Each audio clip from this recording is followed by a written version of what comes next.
and we're here talking about chocolate and almonds and nuts and all kinds of good things that we like to consume on Valentine's Day. Yes, so chocolate and Valentine's Day is an interesting correlation. Yes, I didn't know this. That a lot of people don't really, many people don't realize this at all.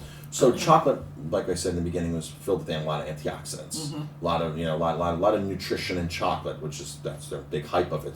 Most chocolate that we get though does not really have that nutrition because they're using dead chocolate product, the hybridized chocolate. They're not using homogenized chocolate. So, but originally, yes, dark, real, raw, unsweetened, unprocessed chocolate, very, very healthy for you. It was good for the heart. Good Is for that the correct? heart. Okay. It has the largest source of magnesium. Magnesium. And magnesium wow, is who a knew? crucial heart. It's in the vitamins I take every day. And I've been calcium. told that Marcus, people told me, Marcus, when people have a heart attack, you give them magnesium. And I didn't know that until a few years back. And I said, oh, well, that makes sense now because chocolate is for the heart, magnesium's for the heart.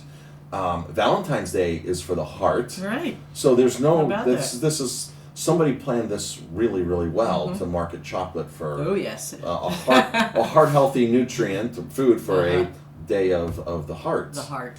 So chocolate Interesting. is how that worked out. I'm not sure when that came about or how that happened. Right. But there's a strong correlation there with chocolate and the heart and Valentine's Day and the heart. So there you have it. It's good for the heart. Now, when you go to buy chocolate, we've talked about a lot about what not to buy. The best way to buy chocolate is to go into a health food store and ask questions, but really read the labels.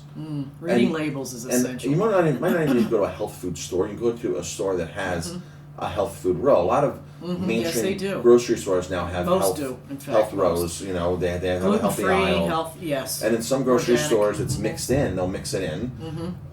But if you can go to an independent, smaller place that you can talk to the owner or to somebody who's qualified, that's ideal. Of course, if you went to like a bigger store, like a Whole Foods type store, you're going to have 100 options right there in the aisle. But you're going to be able to find chocolate that is fortified, that's added with other things like goji berries, acai berries, that has chlorella in it, things that have like these other major health benefit items, and they like to fortify the chocolate with that.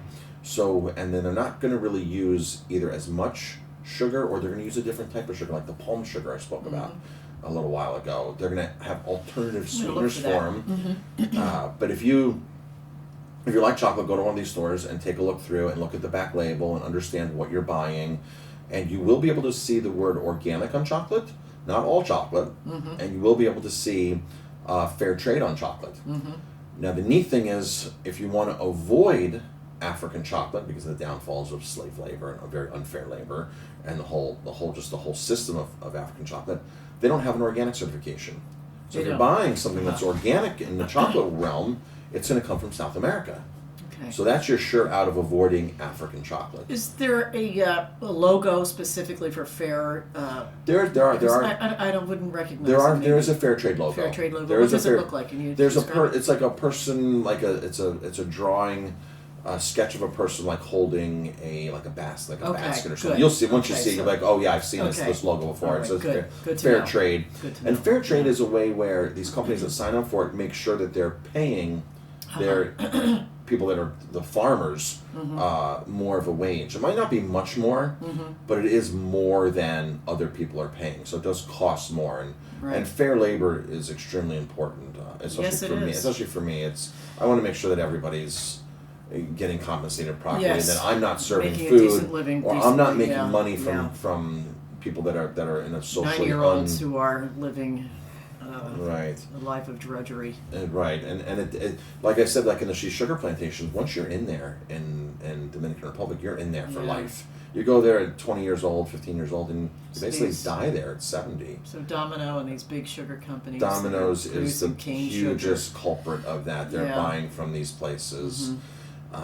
And in Haiti and the Dominican Republic, it's a different culture because they don't really like the Haitians, and the Haitians need to escape Haiti because their thing is like, well, we're providing them more than they already have in Haiti.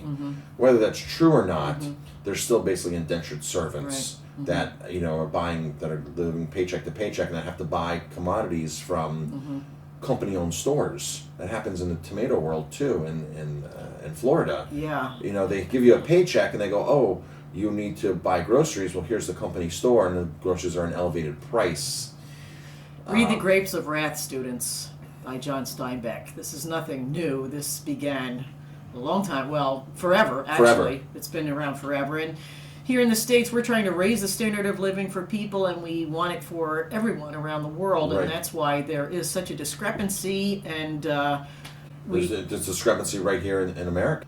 So, back to the chocolate. Yeah, we've gone read from labels. chocolate to tomatoes, but back to chocolate. Read labels. Read labels. Ask questions. I have to bring a little looking glass with me to see that I carry one in my purse. Don't just, if you have a chocolate fix, walking into a convenience store, into the grocery store to buy something, it's probably not the best option. If you find a chocolate that you like, stock up on it. Yeah.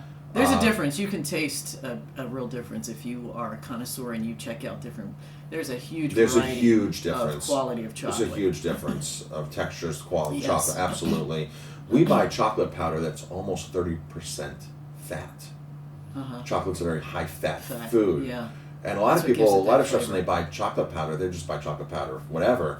We actually spec it out based upon the oil content, Really? fat content. Same thing with cinnamon. We buy cinnamon at a specific fat content as Really? well. It's fat and cinnamon? Fat Who and knew? cinnamon, yeah. Huh. And fat is, has more flavor. It's not Sure. much more, but Right. you're talking like a 1% to a 3 or 4%. And cinnamon, that's a big difference. Chocolate, you're talking 15, 20% versus 25-30%. There's a difference. Yeah. There's a difference Wow. in the chocolate.